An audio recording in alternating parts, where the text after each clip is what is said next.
Hello, it's Chris, and I'm doing the introduction challenge.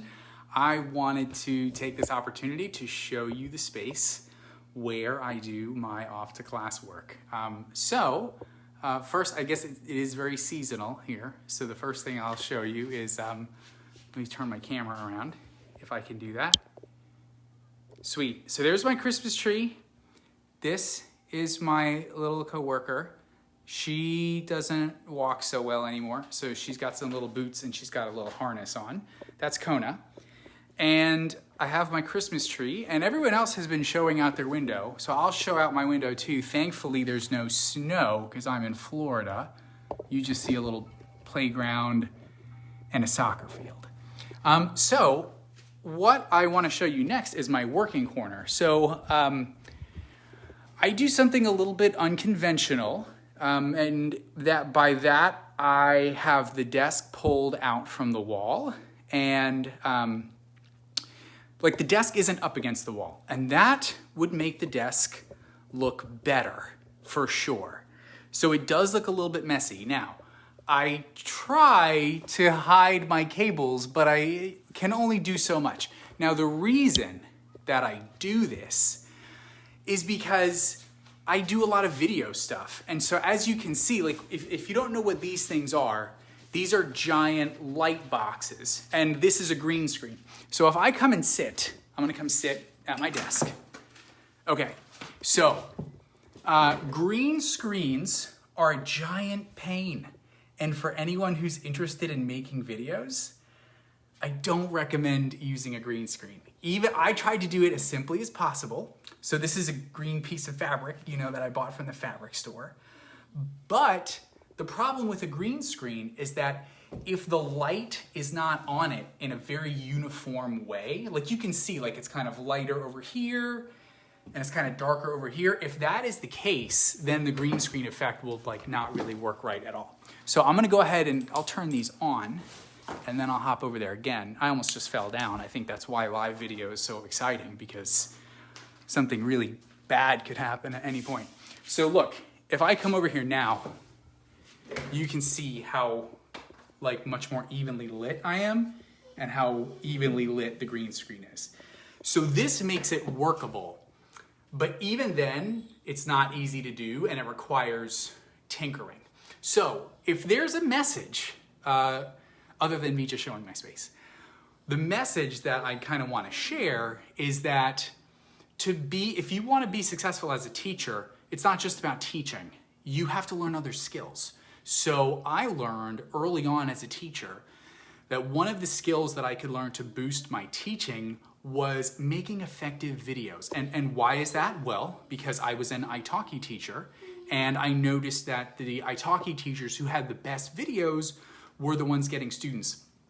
Not necessarily the most qualified or the people who had the best teaching credentials. It was the ones who had the best video. So instead of just doing what a lot of teachers do and just kind of get through it and do one take and hope that it's good, I put some time into learning how to do videography. So I went ahead and I got these big old lights. Now these lights are nothing super fancy. I think this pair of lights might have been $100 on Amazon. I wouldn't necessarily recommend doing that if you're just going to make your italki or your teaching video. There's a lot of really simple things you can do. So one really simple thing you could do to help improve your video is just stand in front of the window, or have see how nicely lit my face is just by getting in front of the window. The only thing that's tricky about this is you have to mind the background, right? Because someone could walk by and you don't want the background to be too distracting. But once I started doing some more specific videography stuff, I then decided, okay, well, in this case, it's worth it to go ahead and get these lights so that I can be evenly lit. So the moral of that story is that I wouldn't invest in video equipment unless you feel like you're gonna be making a lot of videos, in which case then it might be worth it. So for example, just to show you the other things, my webcam is very simple. This is the very simple 1080 Logitech. So that's nothing fancy. A lot of people use really, really high-end DSLRs. I also have this microphone right here. So this is like the blue Snowball. This is not a fancy microphone. I think I found this used for like maybe $25. So it's not fancy. This arm where it's connected to my desk, that was also like probably a $15 Amazon purchase. So not expensive, but having a dedicated microphone makes the sound quality so much better. So if you're gonna be doing anything like video related, I do recommend that. This is a pop filter. This makes it so that when you say things like P and B, it doesn't like really sound super loud to your audience. So I don't have like a lot of super fancy stuff. Like I have the lights, I have a regular webcam, I have a very inexpensive microphone, but I find that having these few things really helps me make much higher quality videos. So to kind of get back to turn the camera back around on me, the moral of the story here, other than just showing you where I do my off to class work, where I spend a lot of my time, which is here, don't be afraid to learn a new skill. So being a teacher does not make you a good marketer. Being a teacher does not make you a good web designer. And so these are skills that are really, really important if you want to be a successful online teacher. So don't be afraid to learn. And one of the things that I think is really powerful is that you can do learning in a very efficient way. So for example, if you wanted to make a video and you're like not sure what stuff you need or you don't know where to start, like reading a few articles on the internet will make you so much more effective than if you just say, I'm just gonna do my best with my own common sense.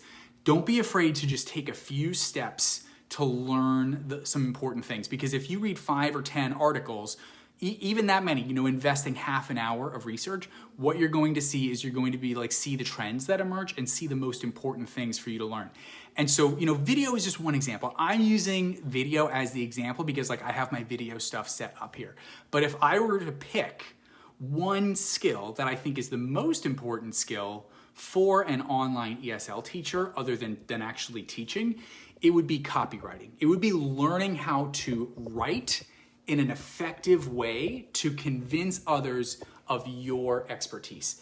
So, because copywriting is an entire field. It's like, there are blogs and websites and courses that are only about copywriting, because it's so important, because there's such a tremendous difference between someone who can write about themselves effectively versus someone who cannot write about themselves effectively. And I do see that with a lot of teachers. So if there's one little lesson in that, it would be learning how to write in a way that you're writing for your audience instead of just talking about yourself. Now, these are themes that I talk about a lot. I have talked about a lot. This is by no means like a lesson. I just want to share just that one little bit and to say, hey, this is where I work. This is where I do my off to class stuff. This is the desk that I sit at. And I'm using the things that I have around myself to make the point that says, hey, if you want to be more effective as an online teacher, don't be afraid to learn new skills. Learn the basics of web design if you want to have a website, copywriting no matter what, video if you want to put yourself on camera, because video is huge. Anything you post in video is going to be so much more engaging than anything that is text-based or image-based. So that's my space. If you have a question, leave it in a comment. And also, please, this is why this is live, this is informal. Please share your teaching space. You may have seen that some off to class people have been sharing their spaces where they work. So for those of you who are teaching, please feel free to go live in the group, show your teaching space. It doesn't have to be anything fancy. You don't have to have anything rehearsed. It can take all of 2 minutes. It's just a fun way that we can kind of see where each other are working. So I hope you've enjoyed it. Leave a comment and I'll respond, and have a good day or evening wherever you are. Talk to you guys another time. See you later.